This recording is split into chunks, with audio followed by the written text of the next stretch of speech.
आज के लेक्चर में इंशाल्लाह हम टाइप्स ऑफ एसिड को डिस्कस करेंगे।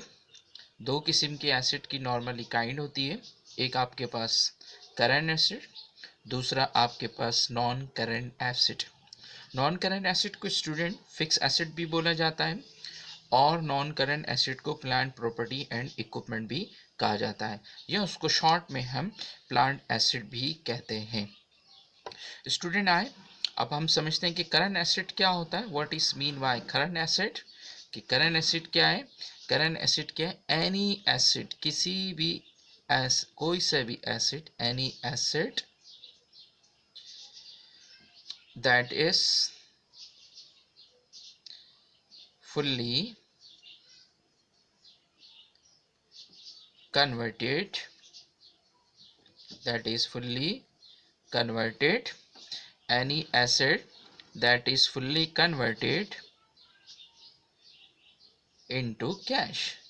ऐसा कोई सभी एसिड जो पूरा का पूरा स्टूडेंट कैश में कन्वर्ट हो जाए, या और कंज्यूम्ड मीन्स यूज, ऐसा कोई सभी एसिड जो कंज्यूम्ड हो जाए या कन्वर्ट हो जाए कैश में फुल्ली इनटू, कंडीशन क्या है, इनटू वन अकाउंटिंग पीरियड, या with in one accounting period, with in one accounting period के एक ही अकाउंटिंग पीरियड में पूरा का पूरा कैश में कन्वर्ट हो जाए या पूरा का पूरा यूज हो जाए, तो उन एसिड को हम कहते हैं current acid. With in one accounting period, with in one accounting period, एक ही अकाउंटिंग पीरियड में बोल दें आप, या अकाउंटिंग ईयर बोल दें। Accounting, with in one accounting period, पूरा का पूरा एसिड अगर कैश में कन्वर्ट हो रहा है with in one accounting period, या पूरा का पूरा कंज्यूम हो रहा है, तो उन एसिड को हम बोलते हैं करंट एसिड। स्टूडेंट एग्जाम्पल में देखें, जैसे कैश है, कैश तो कैश है। बैंक, आप जब चाहे बैंक को करंट एसेट में कन्वर्ट करवा दें, यानी कि कैश में कन्वर्ट करवा दें, इसलिए बैंक भी आपका करंट एसेट कहलाएगा स्टूडेंट। इसी तरह आपके पास नोट रिसीवेबल, स्टूडेंट ये भी आपके पास करंट एसेट है, ये with in one accounting period cash में कन्वर्ट हो जाता है स्टूडेंट। इसी तरह आपके पास अकाउंट रिसीवेबल है, ये भी आपके पास स्टूडेंट करंट एसेट है। इसी तरह आपके पास इन्वेंट्री जो है, ये भी आपके पास करंट एसेट है। Account cash, note receivable, account receivable और इन्वेंट्री, या आप सिंपल इसको कह सकते हैं स्टॉक, कि ये भी आपके पास करंट एसेट है। इसी तरह स्टूडेंट आपकी जो सप्लाईज होती है वो भी आपके पास करंट एसिड है, लेकिन सप्लाईज को परचेज करने का जो पर्पस होता है स्टूडेंट, सप्लाईज को परचेज करने का पर्पस होता है कंज्यूम करना, यूज करना, तो ये with in one accounting period consumed हो जाती है, इसलिए सप्लाईज भी आपके पास करंट एसिड है स्टूडेंट। इसी तरह आपके पास प्रीपेड, चाहे वो प्रीपेड रेंट हो, प्रीपेड प्रीपेड एडवर्टाइजमेंट हो, कोई सा भी प्रीपेड हो, वो भी आपका करंट एसिड है।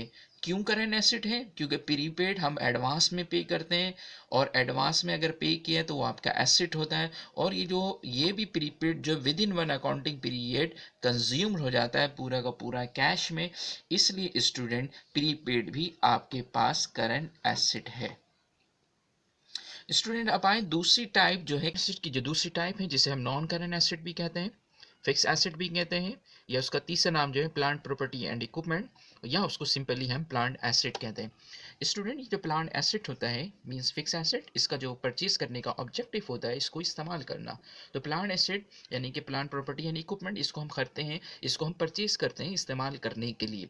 तो प्लांट एसिड क्या कहलाएगा? एनी एसिड,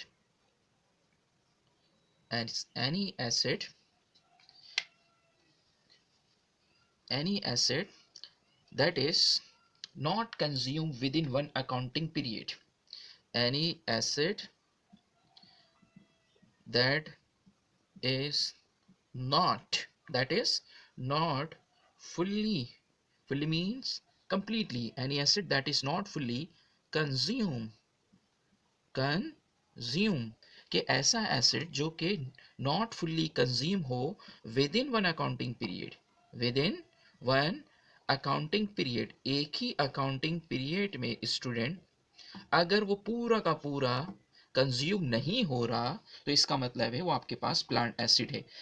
इट्स मीन कि जो प्लांट एसिड है उसकी life more than one accounting year होती है, यानी कि पूरा का पूरा एक अकाउंटिंग पीरियड में कंप्लीटली कंज्यूम नहीं होता, यानी कि कंप्लीटली जो कंज्यूम होता है वो more than one accounting period में होता है। तो इसको हम सिंपली ये भी बोल सकते हैं, any acid that is fully consume fully consume in more than one accounting period, कि एक से ज़्यादा अकाउंटिंग पीरियड में अगर ये पूरा का पूरा कंज्यूम होगा तो वो आपका प्लांट एसेट कहलाएगा।